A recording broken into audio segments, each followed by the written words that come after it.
The newest series of Halo Infinite inspired heroes from Mega Construx have arrived, with a strong mixture of Spartans and aliens to add to our collections. Before we get into this breakdown on the newest series, make sure to like this video and also subscribe here on Podcast Evolved so you don't miss our newest Mega Construx videos. There is only one named figure in this series, but it is an iconic one, with a new interpretation of the Master Chief in his infinite armour. This figure feels like an amalgamation of the Warthog Rally Chief and also the Versus Pack Chief, with the lighter green tone of the Warthog Chief mixed in with the metallic dry brushing we first saw on the 2-pack figure. Whilst the details don't match the printed details shown on the box, unfortunately, this is still a decent figure with more variation from other versions than I initially anticipated. All of the details are painted well, and although not obvious in the promotional pictures, the two-tone dry-brushed battle rifle is well executed when you have the figure in hand. I don't think this figure will be an essential purchase for fans who already have many of Chief, but it is a nice inclusion for those who have yet to acquire him. Next up, we have a blue and silver version of the Mark 7, complete with the Bulldog CQB shotgun.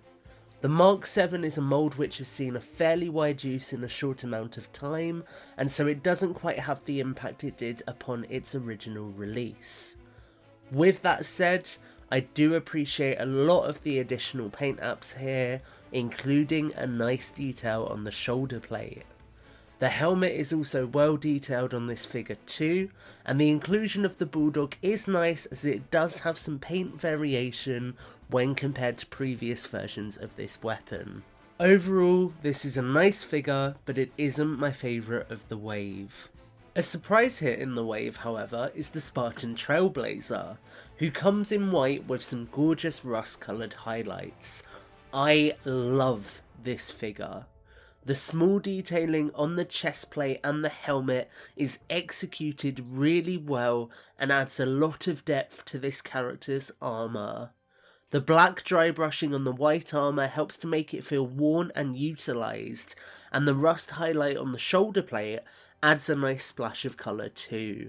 Combine that with a DMR which has a removable scope and a nice small painted detail, and you have a great example of a generic Spartan given the hero's treatment that we have all come to know and love.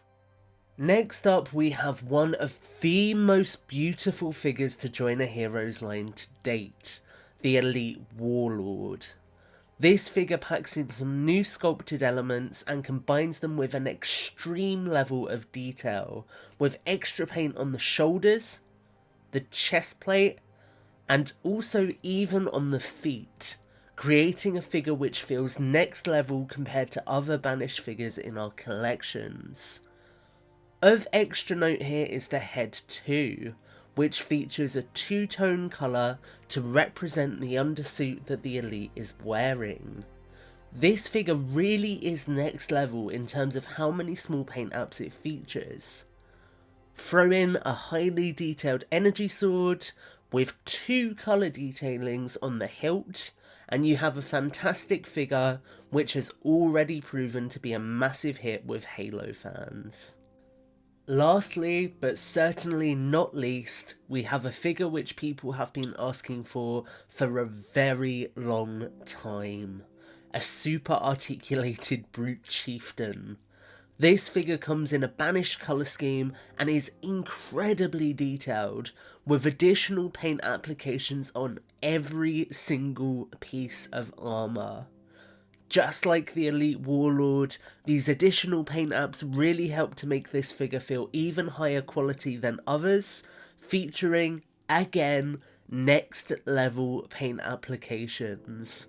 I am absolutely in love with both this figure and the Elite Warlord, and I love how much Mega used them to raise these figures up and set a new bar for what is achievable in the Heroes line. Of note here in particular is also the new Brute hand mould, which is an interesting piece in itself, And also we have the inclusion of a gorgeous painted gravity hammer with some of the most details I think we have ever seen on one of these weapons. Overall, this figure is a fantastic new addition to Banished Forces.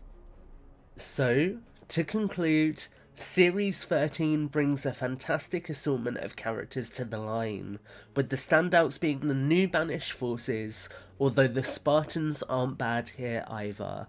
I think this is a really strong assortment of figures which take the detail and depth that Mega Construx are capable of to a new level. So I really cannot wait to see what's next.